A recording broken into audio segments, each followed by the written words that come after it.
Bonjour, alors aujourd'hui je vais vous présenter le composant électronique capteur PIR, autrement dit capteur infrarouge passif qui se présente de la sorte. Donc on sait que tout objet autour de nous émet des ondes infrarouges dont l'intensité est proportionnelle à la quantité de chaleur qui est dégagée par ce corps. Donc ici, grâce à une caméra thermique, on sait détecter les zones infrarouges émises, les ondes infrarouges émises. Effectivement, le code PIR est capable de détecter une variation des ondes infrarouges qui sont situées à peu près une distance de entre 5 et 12 mètres de lui. Donc, lorsqu'un corps, que ce soit un humain ou un animal, passe devant ce capteur, ce dernier capte un changement brusque des ondes infrarouges qui sont reçues. Le capteur convertit alors ces ondes en une impulsion électrique qui est alimentée au circuit inverseur dont on va parler par la suite. On a les capteurs PIR sont essentiellement composés d'un capteur pyroélectrique, donc c'est le cristal de forme rectangulaire qui se présente ici. Euh, il permet de détecter le niveau d'infrarouge dans son environnement. Ce même capteur PIR est logé dans un métal hermétiquement scellé pour améliorer l'humidité bruit, température et humidité. Il y a une fenêtre en matériau transmissif infrarouge, typiquement enduit en silicium car c'est facilement trouvable, qui protège l'élément sensible, donc ici. Et derrière cette fenêtre, on peut trouver les deux éléments sensibles équilibrés en série. Donc,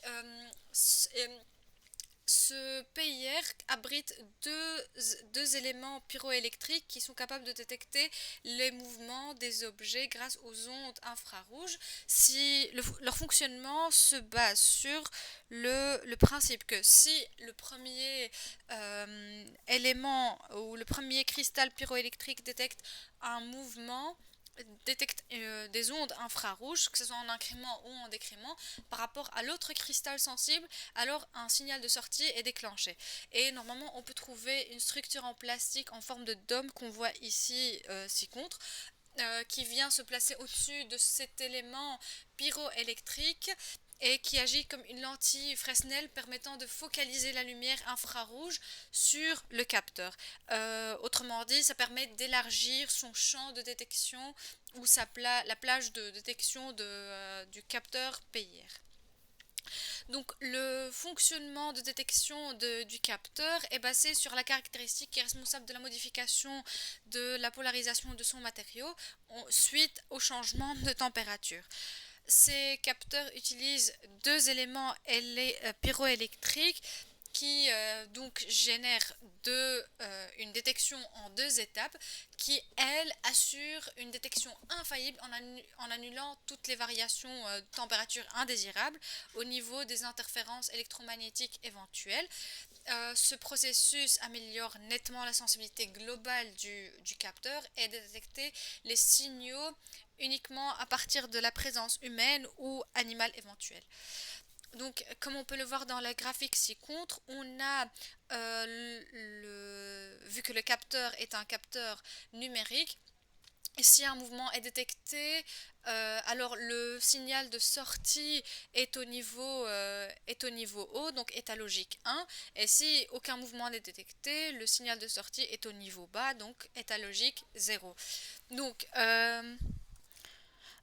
donc de base, le capteur PIR est inactif. Donc les deux éléments pyroélectriques détectent la même quantité d'ondes infrarouges, qui est la quantité ambiante rayonnée à partir de la chambre ou un mur le cas échéant. Mais lorsqu'un corps chaud, comme un humain ou une source d'ondes infrarouges pertinente, il intercepte d'abord la première moitié du capteur et provoquant ainsi un changement différentiel positif entre les deux éléments. Et lorsque ce corps même quitte la zone de détection, l'inverse se produit, c'est-à-dire le capteur génère un changement différentiel négatif. Et donc on peut ici voir que la détection se fait de manière alternative en déclenchant la sortie pour générer une paire d'impulsions on et off ou haute et basse. Donc comme on peut le voir dans la vidéo ci-près, quand l'être humain passe et intercepte le premier élément, on a un signal positif, un signal haut, et puis en interceptant le deuxième élément pyroélectrique, on a un signal bas de état logique 0. Ici, on peut trouver le schématique, la composition interne d'un PIR, capteur PIR standard. On a deux éléments pyroélectriques en série. On a une porte FET qui permet l'amplification du signal reçu par les éléments. Et donc on a ici une résistance pull-down, une résistance de traction en parallèle avec ces deux éléments qui permet de fournir la logique 0 de veille qui est requise à la porte FET pour s'assurer qu'elle reste complètement éteinte en l'absence d'un signal d'onde infrarouge. Et et donc on voit ici présence de deux condensateurs qui sont associés aux étapes d'interférence électromagnétique.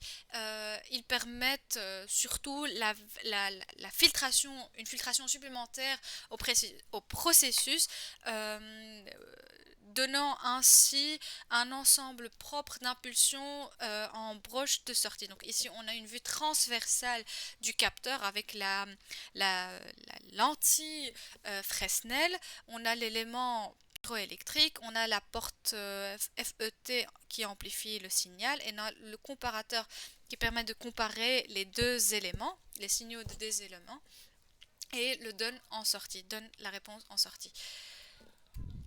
Donc de nos jours, on peut trouver des modules PIR qui sont équipés d'un capteur PIR intégré avec un circuit de traitement spécialisé ainsi qu'une lentille Fresnel.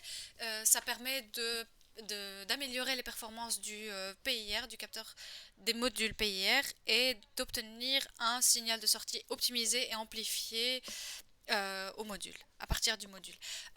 Dans ce circuit même, dans ce module, on peut trouver une puce pour microcontrôleur qui s'appelle ICBIS 0301.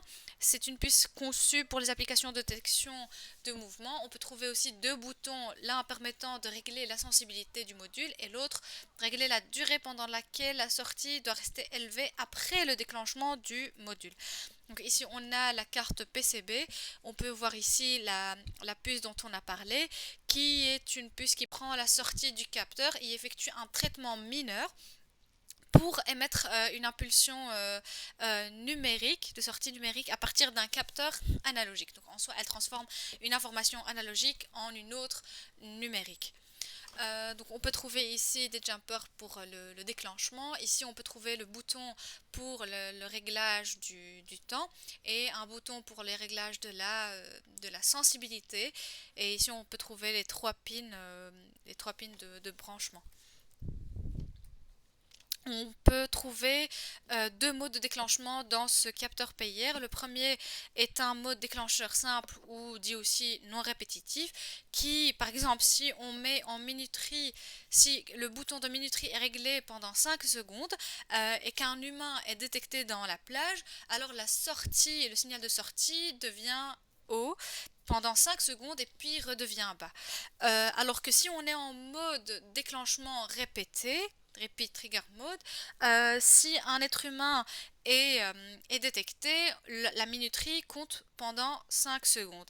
Mais si un autre humain est détecté pendant ces 5 secondes, la minuterie est réinitialisée à 0 et compte encore 5 secondes supplémentaires après la détection de ce deuxième humain. L'utilisation et les applications de ce capteur sont nombreuses, comme l'allumage automatique de l'éclairage ou de la ventilation, les systèmes d'alarme anti-vol, dans l'industrialisation, l'automatisation, etc. Quant à son câblage, il est très facile, on n'a que trois pins, l'une vers l'alimentation, l'autre vers le ground et l'autre permettant d'avoir un signal de sortie V-out. Ici on peut trouver un schématique un peu plus poussé du module PIR qu'on a traité plus haut. Merci de votre attention et j'espère que cette présentation était enrichissante niveau information. Merci.